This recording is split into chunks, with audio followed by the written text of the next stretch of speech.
মিয়ানমারে কারাভোগ শেষে দেশে ফিরেছেন ৮৫ বাংলাদেশি। তাদের নিয়ে আসা জাহাজে ফেরত গেছে। মিয়ানমার থেকে পালিয়ে বাংলাদেশে আশ্রয় নেওয়া ১২৩ বিজিপি ও সেনা সদস্য। ফেরত আসা বাংলাদেশিরা কক্সবাজার, রাঙামাটি সহ বিভিন্ন এলাকার বাসিন্দা। বন্দি বিনিময় চুক্তিতে এখন পর্যন্ত বাংলাদেশে ফেরত এসেছে ৩০৩ জন। কামরুল ইসলাম মিন্টুর আরেকটি প্রতিবেদন।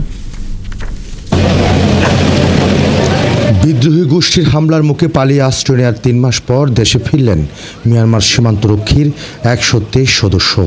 রবিবার সকালে কক্সবাজার শহরের নুনিয়ারছড়া বিআইডব্লিউটিএ ঘাটে নিয়ে এসে তোলা হয় কর্ণফুলী ডাকবোটে। তারপর ১২৩ মিয়ানমার সীমান্তরক্ষীকে নিয়ে রওনা হয় মিয়ানমার জলসীমায়। তার আগে এদিন সকালে একই ঘাটে পৌঁছে ৮৫ জন বাংলাদেশি, যারা জলসীমা লঙ্ঘনের দায়ে মিয়ানমারে কারাভোগ করে অনেক সময়। কয়েকটি আইনি প্রক্রিয়া শেষ করে মিয়ানমার থেকে ফেরা ৮৫ জনকে পরিবারের কাছে হস্তান্তর করে প্রশাসন। ফেরত আসা বাংলাদেশিদের বেশিরভাগ জেলে নানা কারণে অবৈধভাবে বাংলাদেশের জলসীমা অতিক্রম করার অভিযোগ আনা হয়েছিল তাদের বিরুদ্ধে। স্বজনকে ফিরে খুশি হন পরিবারের লোকজন। আমার অনেক ভালো লাগতেছে, আমি পাই পাইছি না গোটা পৃথিবী এই মতো আমার ভালো লাগতেছে। অনেক ধন্যবাদ, আমার দেশের প্রশাসন দোয়া করি আরো শান্তি রাখুক। দেশে তো অনেক বাড়িতে যেমন ভালো লাগতেছে। কতদিন ছিলেন? 18 মাস।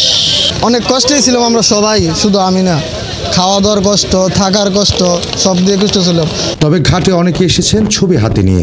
যারা মিয়ানমার থেকে ফিরেছেন তাদের কাছে সন্ধান চান ছবির মানুষগুলোকে তারা দেখেছেন কিনা। বলছি যে আপনারা এই লোককে দেখছো, ওখানে কোনো জেলখানে দেখছো না?